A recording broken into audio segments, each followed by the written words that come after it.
Hello दोस्तों, good morning. स्वागत है एक बार फिर सभी का STD 2.0 में। तो आज है 11 सितंबर। आज के वीडियो में बात करेंगे 11 सितंबर 2023 के मोस्ट इम्पोर्टेंट करंट अफेयर के क्वेश्चन के बारे में। तो दोस्तों, आज के वीडियो में बहुत सारे रिवीजन पॉइंट लिए गए हैं रोज़ की तरह। तो आज की वीडियो बहुत ही ज़्यादा इन्फॉर्मेटिव होने वाली है। रिवीजन पॉइंट लेने से फ़ायदा ये होता है कि आप देख तो रहे होते हैं डेली करंट अफेयर, लेकिन साथ ही साथ पिछले 4-5 महीने की करंट अफेयर रिकवर होते रहते हैं। तो आज की वीडियो ऐसे ही होगी, तो वीडियो को लाइक कर दीजिए। अगर चैनल पर नए आए हैं तो चैनल को सब्सक्राइब करके बेल आइकन को प्रेस कर लीजिए, ताकि हर वीडियो को नोटिफिकेशन आपको मिलता रहे। तो नोटबुक पेन लेकर बैठ जाइए। तो शुरू करते हैं आज का करंट अफेयर्स। हाल ही में किस देश के सर्वोच्च न्यायालय ने गर्भपात को अपराध की श्रेणी से बाहर निकाला है? तो वो देश है मैक्सिको। याद रखना, वहाँ की जो सुप्रीम कोर्ट ने बताया कि गर्भपात जो है अपराध नहीं है, गर्भपात महिलाओं का मानवाधिकार है, ये बताया गया है। वही भारत में ये समय सीमा के बाहर गर्भपात अपराध माना गया है। तो याद रखें, इसका जो राइट आंसर है मैक्सिको। आगे बढ़ते हैं, महत्वपूर्ण राजधानियों के बारे में देख लेते हैं। अगर आपसे पुर्तगाल की राजधानी पूछता है तो लिस्बन बताएंगे, स्पेन की मैड्रिड है, जर्मनी की राजधानी बर्लिन है, हंगरी की राजधानी पूछता है तो बुडापेस्ट बताएंगे, और वहीं पर ऑस्ट्रिया की राजधानी वियना है, याद रखें। अजरबैजान की आपसे राजधानी पूछता है तो बाकू बताएंगे, डेनमार्क की राजधानी पूछता है तो कोपेनहेगन बताएंगे, स्वीडन की राजधानी स्टॉकहोम है, और यूक्रेन की राजधानी कीव है, और इटली की राजधानी आपसे पूछता है तो रोम बताएंगे। तो याद रखिए इंपॉर्टेंट राजधानियों को। चलते हैं, आगे बढ़ते हैं। अगला हमारा क्वेश्चन नंबर 2 है, प्रतिवर्ष अंतर्राष्ट्रीय साक्षरता दिवस कब मनाया जाता है? तो ये 8 सितंबर को मनाया जाता है। याद रखें, ऑप्शन नंबर सी सही है। 8 सितंबर को प्रतिवर्ष साक्षरता दिवस मनाया जाता है। ये यूनेस्को मनाता है। यूनेस्को की अगर आपसे हेडक्वार्टर पूछता है तो पेरिस में है, और जो अंतर्राष्ट्रीय साक्षरता दिवस की शुरुआत हुई थी 8 सितंबर 1967 से हुई है। तो याद रखें। चलते हैं, आगे बढ़ते हैं। आपसे पूछता है कि पहले शिक्षा मंत्री कौन है? तो अब्दुल कलाम आज़ाद हैं, और वर्तमान में शिक्षा मंत्री धर्मेंद्र प्रधान हैं। अगला पॉइंट आपसे पूछता है कि शिक्षा वर्तमान में किस सूची का विषय है? तो ये समवर्ती सूची का विषय, याद रखेंगे। 42वें संविधान संशोधन 1976 के द्वारा शिक्षा को राज्य सूची से निकालकर समवर्ती सूची में लाया गया है। पहले ये जो शिक्षा है ये राज्य सूची का विषय हुआ करता था, अब वर्तमान में ये समवर्ती सूची का विषय है। ये 42वें संविधान संशोधन 1976 के द्वारा लाया गया है। तो याद रखेंगे। चलते हैं, आगे बढ़ते हैं। अगला हमारा क्वेश्चन नंबर 3 है, हाल ही में भारत का पहला UPI ATM किसने लॉन्च किया है? आपसे पूछता है कि भारत का पहला UPI ATM किसने लॉन्च किया है? तो इसका जो राइट आंसर है ऑप्शन नंबर बी सही है, हिताची पेमेंट सर्विसेज। तो याद रखेंगे। आपसे अगर पूछता है कि UPI का फुल फॉर्म क्या है? Unified payment interface. तो याद रखेंगे, ये भारत के पहली बार है लाया गया है, भारत में पहली बार। तो ये इसको याद रखेंगे, ग्लोबल फिनटेक समिट द्वारा लाया गया है। ये मुंबई में स्थित है, ठीक है, ये मुंबई में स्थित है। इसका जो नाम है हिताची पेमेंट सर्विसेज है। तो ऑप्शन नंबर बी सही, याद रखें। चलते हैं, आगे बढ़ते हैं। आपसे पूछता है, अगर पूछ ले ब्रिक्स के नवीनतम सदस्य देश, अभी 6 देश ब्रिक्स में और जुड़े हैं, तो उनके 6 के नाम हैं सऊदी अरब, ईरान, मिस्र, संयुक्त अरब अमीरात, अर्जेंटीना, इथोपिया। तो ये 6 देश ब्रिक्स के नवीनतम देश हैं, याद रखना। अब ब्रिक्स में, याद रखना, जो अब ब्रिक्स में कुल 11 देश हो गए हैं। पहले 5 थे, अब 6 और जोड़ के 11 देश हो गए हैं। तो याद रखना। चलते हैं, आगे बढ़ते हैं। अगला क्वेश्चन नंबर हमारा 4 है, भारतीय वायुसेना और drone federation of India Bharat drone शक्ति 2023 का आयोजन कहाँ करेगी? तो इसका जो राइट आंसर है, बताइए इसका जो राइट आंसर है, इसका राइट आंसर डी है, गाजियाबाद। गाजियाबाद में इसका आयोजन होगा। ये भारतीय ड्रोन शक्ति 2023, इसका आयोजन वायुसेना और ड्रोन फेडरेशन ऑफ इंडिया मिलकर करेंगे। कहाँ पे करेंगे? याद रखना, हिंडन एयरबेस गाजियाबाद में। हिंडन एयरबेस गाजियाबाद में इसका आयोजन करेंगे। इसका उद्देश्य अधिक से अधिक ड्रोन बनाना। तो उद्देश्य इसका क्या है? अधिक से अधिक ड्रोन बनाना। तो इसका right answer option number D है, गाजियाबाद। आगे बढ़ते हैं। अगला हमारा पॉइंट यह है कि जो ग्रीन बॉन्ड जारी करने वाला दूसरा शहर इंदौर है, और ग्रीन बॉन्ड जारी करने वाला पहला शहर आपसे पूछता है तो गाजियाबाद। पहला शहर गाजियाबाद है ग्रीन बॉन्ड लाने वाला, और दूसरा इंदौर है। आपसे पूछता है कि उत्तरी पूर्वी परिषद का मुख्यालय शिलांग। 9वां अंतर्राष्ट्रीय योग दिवस की थीम तो वसुधैव कुटुंबकम के लिए योग। वसुधैव कुटुंबकम के लिए योग, ये 9वां जो अंतर्राष्ट्रीय योग दिवस मनाया गया उसकी थीम है, तो याद रखेंगे। चलते हैं आगे बढ़ते हैं। अगला क्वेश्चन नंबर हमारा 5 है। हाल ही में UIDAI ने ग्लोबल फिनटेक फेस्ट 2023 का आयोजन कहाँ किया है? तो इसका जो राइट आंसर है, इसका राइट आंसर है ऑप्शन नंबर सी, मुंबई में किया है। याद रखेंगे, मुंबई में जो ग्लोबल फिनटेक फेस्ट 2023 है, इसका जो आयोजन करता है UIDAI है। याद रखेंगे, मुंबई में इसका आयोजन किया गया है। इसका जो उद्देश्य है डिजिटल या कैशलेस इकोनॉमी को बढ़ाना, इसका उद्देश्य है, तो याद रखेंगे। चलते हैं आगे बढ़ते हैं। अगला हमारा महत्वपूर्ण जो केस है इसके बारे में जान लेते हैं। आपसे पूछता विशाखा जो गाइडलाइन केस है, इसका संबंध किससे है? तो ये कार्यस्थल पर महिलाओं के साथ यौन शोषण को रोकना इसका उद्देश्य है, विशाखा गाइडलाइंस का।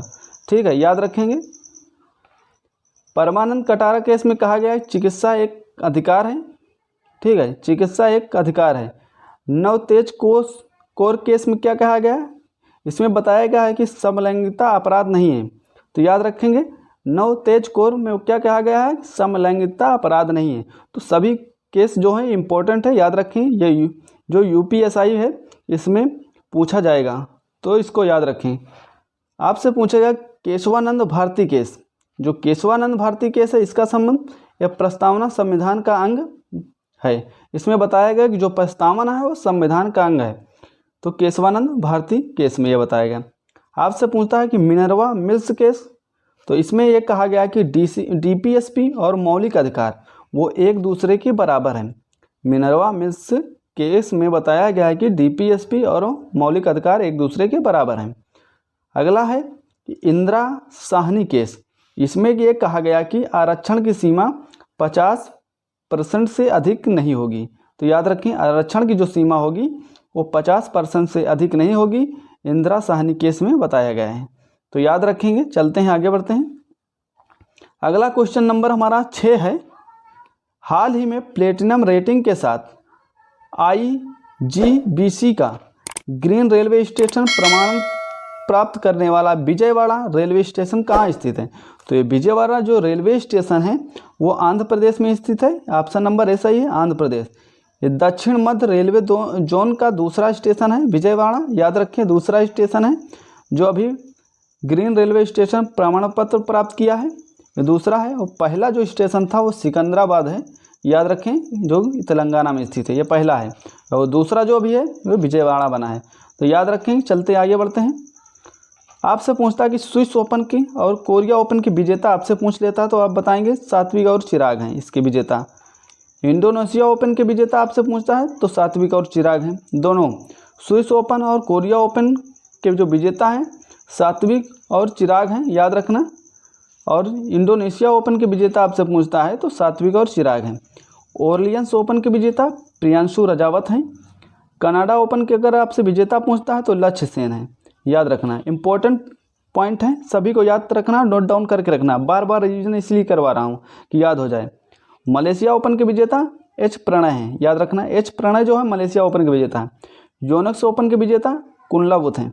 तो सभी पॉइंट को याद रखेंगे, इंपॉर्टेंट पॉइंट है। आगे बढ़ते हैं। अगला क्वेश्चन नंबर हमारा 7 है।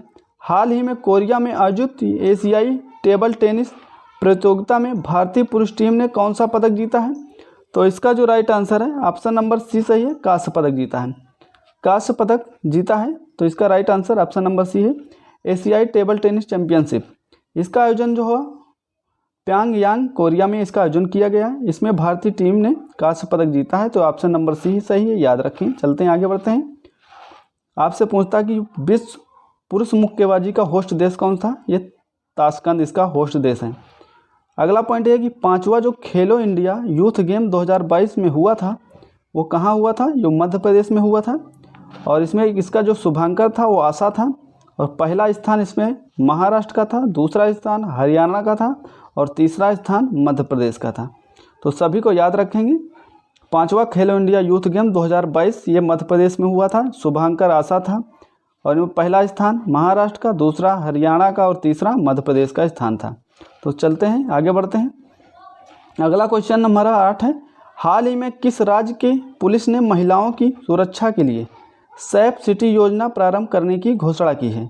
जो सेफ सिटी प्रारंभ करने की घोषणा की है वो हरियाणा राज्य ने की है। ऑप्शन नंबर 20 सही है, हरियाणा ने सेफ जो है ये जो सेफ सिटी योजना प्रारंभ करने की घोषणा की। इसका उद्देश्य है महिलाओं को सुरक्षित वातावरण उपलब्ध कराना, महिलाओं को सुरक्षित वातावरण उपलब्ध कराना, जैसे कि कार्यस्थल पर उन्हें कोई हानि ना हो, सार्वजनिक परिवहन में कोई हानि ना हो, विभिन्न शैक्षणिक संस्थानों में कोई हानि ना हो, इसीलिए सेफ योजना प्रारंभ की गई है। ठीक है, तो याद रखेंगे। चलते हैं आगे बढ़ते हैं। अगला हमारा पॉइंट है कि आपसे पूछता है पहली शेरपा बैठक कहाँ हुई? उदयपुर में हुई। G20 की पहली शेरपा बैठक उदयपुर में हुई। G20 शिखर सम्मेलन 2023 कहाँ पर होगा? ये तो नई दिल्ली में होगा, याद रखें, नई दिल्ली में G20 शिखर सम्मेलन 2023 का आयोजन किया जाएगा। G7 2023 का होस्ट देश आपसे पूछता है तो ये जापान है इसका होस्ट देश। सूरजकुंड मेला कहाँ पर लगता है? आपसे पूछ सकता है कि सूरजकुंड मेला जो कहाँ पर लगता है? ये फरीदाबाद हरियाणा में सूरजकुंड मेला लगता है। हड़प्पा सभ्यता का सबसे बड़ा संग्रहालय आपसे पूछे तो राखीगढ़ी बताएंगे, हरियाणा में स्थित है। ये हड़प्पा सभ्यता का सबसे बड़ा संग्रहालय है, तो याद रखेंगे। पहली शेरपा बैठक उदयपुर में हुई। G20 शिखर सम्मेलन 2023 नई दिल्ली में होगा। G7 2023 का होस्ट देश जापान था। सूरजकुंड मेला जो है फरीदाबाद में लगता है, हरियाणा में स्थित है। और हड़प्पा सभ्यता का सबसे बड़ा संग्रहालय राखीगढ़ी, याद रखेंगे, हरियाणा में ये भी है। तो चलते हैं आगे बढ़ते हैं। अगला क्वेश्चन नंबर हमारा 9 है, मोस्ट इंपॉर्टेंट क्वेश्चन है, याद रखेंगे। हाल ही में चंद्र मिशन मून स्नाइपर को किसने सफलतापूर्वक लॉन्च किया है? जो मून स्नाइपर है इसे सफलतापूर्ण किसने लॉन्च किया है आपसे पूछा है, तो इसका जो राइट आंसर है ऑप्शन नंबर ए सही है, जापान ने इसे लॉन्च किया है। ये एक चंद्र मिशन होगा, इसका जो लॉन्च किया गया है 7 सितंबर 2023 को लॉन्च किया गया है, जापान ने लॉन्च किया है। ये जो है फरवरी 2024 में चंद्रमा पर लैंडिंग करेगा। अगर ये लैंडिंग सफलतापूर्वक करता है तो ये 5वां देश बन जाएगा। तो याद रखने, ये 5वां देश बन जाएगा। पहला देश USA है, दूसरा रूस है, तीसरा चाइना है और चौथा हमारा इंडिया है। तो ये 5वां देश बनेगा अगर ये सफलतापूर्वक लैंडिंग करता है। और जिस रॉकेट से इसे भेजा गया उस रॉकेट का नाम है H2A। तो याद रखना, इस रॉकेट का नाम भी H2A इस रॉकेट का नाम है। तो आगे बढ़ते हैं। अगर आपसे पूछता है कि इसरो के बारे में, इसरो की स्थापना 15 अगस्त 1969 को हुई है, याद रखना। इसका जो हेडक्वार्टर है बेंगलुरु में है और इसके वर्तमान में अध्यक्ष S सोमनाथ हैं। सभी पॉइंट को याद रखना, S सोमनाथ इसके वर्तमान में अध्यक्ष है और इसका जो हेडक्वार्टर है इसरो का वो है बेंगलुरु में। और इसकी जो स्थापना हुई है 15 अगस्त 1969 को है। अगर आपसे पूछा है चंद्रयान जो 3rd है इसको 14 जुलाई को लॉन्च किया गया है। किस रॉकेट से लॉन्च किया गया है? ये रॉकेट है LVM-3M4 रॉकेट से इसे लॉन्च किया गया है। PSLV-C54 ये जो है ये रॉकेट है, ये इसके भूटान के उपग्रह लॉन्च किए गए हैं। PSLV-C54 से भूटान के उपग्रह लॉन्च किए गए हैं और PSLV-C55 से सिंगापुर के उपग्रह लॉन्च किए गए हैं। अगर आपसे पूछा जाए चंद्रयान फर्स्ट किससे लॉन्च किया गया है, कौन से रॉकेट से, तो ये PSLV-C11 रॉकेट से चंद्रयान फर्स्ट को लॉन्च किया गया है। अगर आपसे पूछता है मंगलयान किस रॉकेट से लॉन्च किया गया है, तो PSLV-C25 से लॉन्च किया गया। तो सभी पॉइंट को याद रखेंगे, इंपॉर्टेंट पॉइंट हैं, सभी को नोट डाउन करके रखेंगे। आपसे भूटान के उपग्रह किस रॉकेट से लॉन्च किए गए? PSLV-C54 से।